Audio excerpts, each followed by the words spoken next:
Okay, hair freezer గురించి mister Tarun గారు మనకిప్పుడు డెమో చెప్తారు. మేము హెయిర్ ఫ్రీజర్ తీసుకున్నాము. ఇది 500 లీటర్స్ది.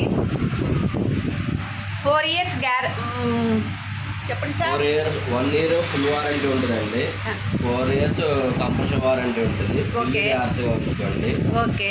డోర్స్ ఓపెన్ చేస్తే ఈ 2 డోర్లకి పైన ఐస్ అన్నది పైన ఇలా ఫామ్ అవుతూ ఉంటుంది. మీరు వాడుకునే మెటీరియల్స్ ఏమైతే ఉంటాయో పాలు, పెరుగు, డ్రింక్స్ అన్న పెట్టుకోవాలన్నా నార్మల్గా అలాంటివి వాడుకునేటప్పుడు ఫ్రిడ్జ్ టెంపరేచర్ బటన్ ఇక్కడ ఉంటుంది.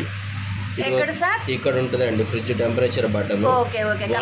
1 నుంచి 3 దాకా ఏమో నార్మల్ ఫ్రిడ్జ్, 4 నుంచి 7 సూపర్ ఫ్రిడ్జ్ దాకా వచ్చేసరికి ఫ్రీజర్ ఐటమ్స్ వాడతారు. అంటే ఐస్ క్రీమ్స్ 4 నుంచి 7 ఫ్రీజర్ ఐస్ క్రీమ్స్ కానీ ఏమన్నా వాడాలంటే ఈ టెంపరేచర్ లో వాడుకోవాలి.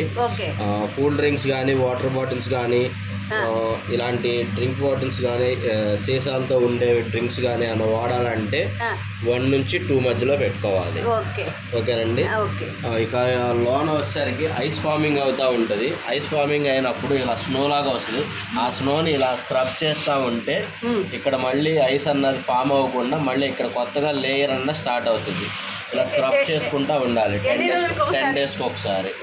ఇలా స్క్రబ్ చేసేస్తే ఇదంతా కరిగిపోయి మీరు ఎప్పుడన్నా లోన ఏమన్నా పగిలిపోయిన పాల ప్యాకెట్లు కానీ ఏమన్నా క్లీన్ చేసుకోవాలంటే ఇక్కడ డ్రైన్ అవుట్ క్యాప్ ఉంటుంది. ఈ డ్రైన్ అవుట్ క్యాప్ నుంచి వాటర్ బయటకు తీసేసుకోవాలంటే ఇటు సైడ్ బ్యాక్ సైడ్ ఫ్రంట్ సైడ్కి వచ్చేసరికి ఇన్సైడ్ ఇక్కడ ఒక క్యాప్ ఇస్తారు. ఆ లోన కడిగిన వాటర్ ఏదైతే ఉంటుందో ఇటు బయటకు పంపిస్తే వాటర్ అనేది బయటకు వచ్చేసేసి లోన్ అంతా క్లీన్ గా ఉంటుంది. మళ్ళీ క్లీన్ చేసిన తర్వాత మళ్ళీ యాస్టీజ్ ఇలా పెట్టేసేసుకొని లోన వైపు కూలింగ్ బయటకు రాకుండా ఉంటాకి ఇది క్యాప్ పెట్టేసాం అనుకోండి స్టడీగా ఉంటుంది క్యాప్. ఈ స్క్రబ్బింగ్ మటుకి 10 డేస్కి ఒకసారి ఇలా స్క్రబ్ చేస్తూ ఉండండి. ఇలా స్క్రబ్ చేయకపోతే మీకు అంతా ఐస్ గెడ్డలా తయారైపోయి మీకు కూలింగ్ కంప్లైంట్ వస్తుంది. డోర్స్ వేసేటప్పుడు తీసేటప్పుడు స్లోగా వేసుకోండి, స్లోగా తీసుకోండి. ఎయిర్ అన్నది ఎక్కువసేపు తీసి ఉంచితే ఎయిర్ పట్టేస్తుంది.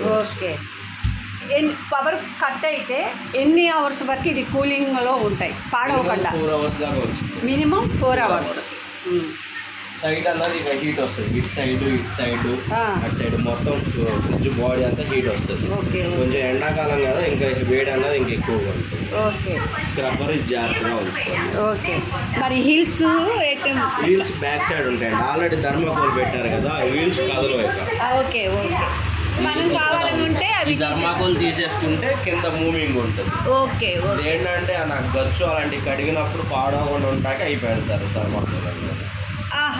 హీల్స్ బెస్ట్ అంటారా? ఇలా థర్మాకోల్తో చేసుకోవచ్చు, ఇలా ప్రాబ్లం లేదు. ఓకే ఇంకా అంతేనండి గైడెన్స్.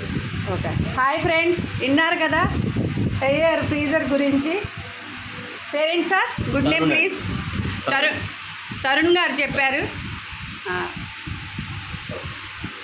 Thank you friends.